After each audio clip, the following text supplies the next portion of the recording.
Before he was a singer. Before he was a producer. Before he had achieved the kind of success he has achieved. R. Kelly was a normal person, a normal boy living in the housing projects of Chicago. Like any other person, he had dreams and aspirations to be somebody when he grew up. As a kid, when he was about 9 years old, Kelly would ride his bicycle and look at Sears Tower, now known as Willis Tower. By that time, the building was under construction, a few miles away from the center of town. This building would later play an important role in R. Kelly's life. Robert and his friends would challenge themselves to stand next to the tower. A lot of kids were scared to do it because it actually felt like it was moving and falling over. R. Kelly said in a 2016 interview with GQ that his friends would fear to go near the building. Kelly's elder brother had also told him and his two friends that if they went near the building, it would actually fall on them. But Robert, even as a child, did not back down from the challenge. "I actually did it. I put my hands up to the Sears Tower and stood up and looked dead at it. I stood there for a long time," he said. This was a defining moment in R. Kelly's life because it challenged him to be somebody. To become somebody that everyone would look up to, he said. The top of it. The height, the massiveness. You know, the strength that it carries. I remember wanting that, somehow. It was that building that gave Kelly a dream to look forward to. In my life, I always wanted to feel tall. I wanted to be somebody. I wanted to be tall as the Sears Tower. I wanted to be on top of the Sears Tower. I wanted to be as strong as the Sears Tower feels, Kelly says passionately in his interview with GQ.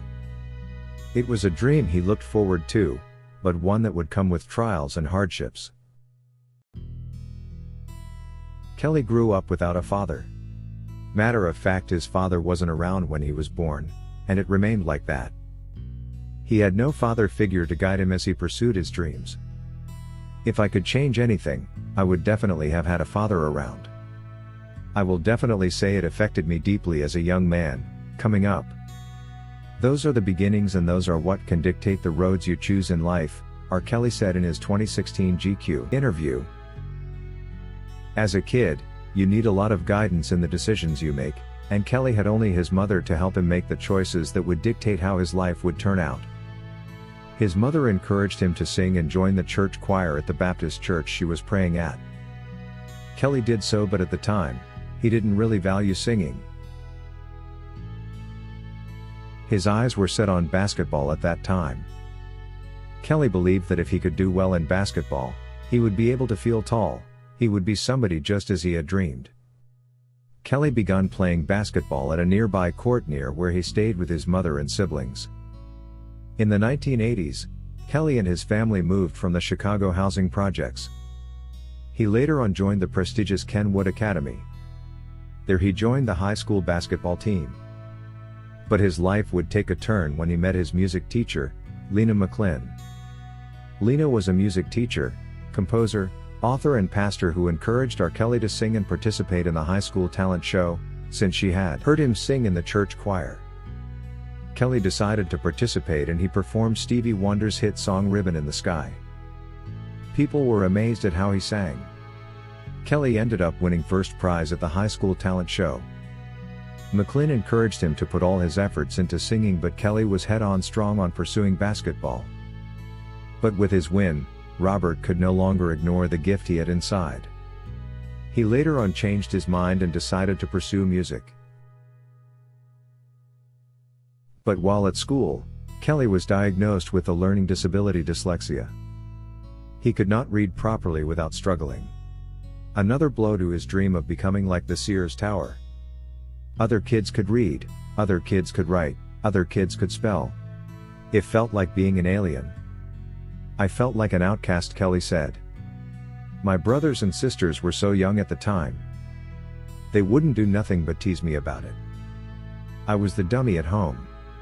How are you going to do this? You can't even read. Those were the questions running down Kelly's mind, perhaps as he considered pursuing music.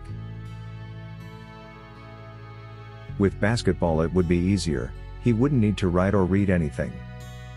All he would do is play. But after winning first prize at the school's talent show, How could he ignore it? Music was where he belonged and music he pursued. Kelly dropped out of high school after attending Kenwood Academy for 1 year. The following year, around 1985, after dropping out of school, Kelly got himself a keyboard and began performing in the subway under the Chicago tracks. R. Kelly had to pretend that he was blind so that he could avoid being arrested by the police who were always patrolling the area.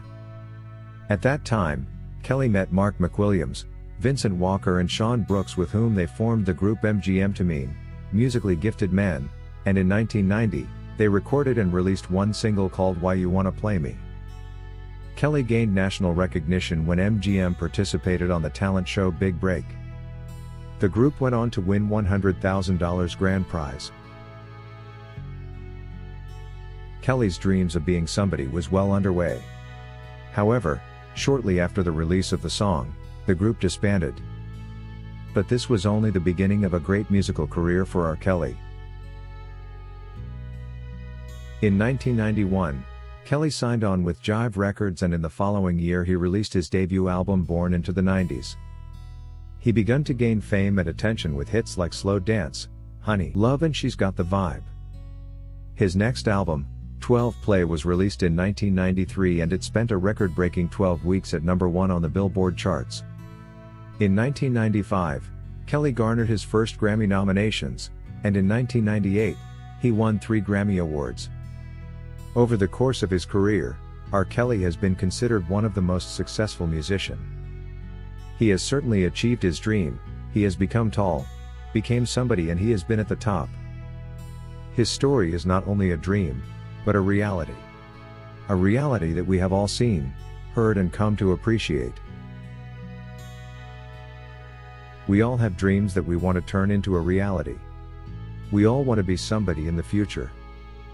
We aspire to be tall, and brave, and strong.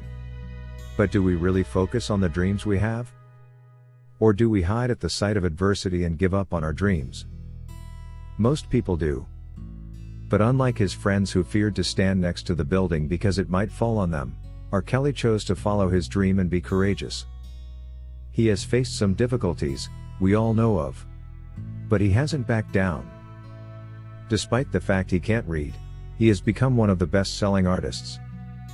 He serves as an example for us dreamers to not only dream, but to make our dreams come into reality. And that is something worth appreciating. Thank you for watching LFN News, a production of LFN Media, giving you another view of issues at hand. To get notified whenever we post a new video, subscribe to this channel now. And remember to give us your comment on the subject matter below.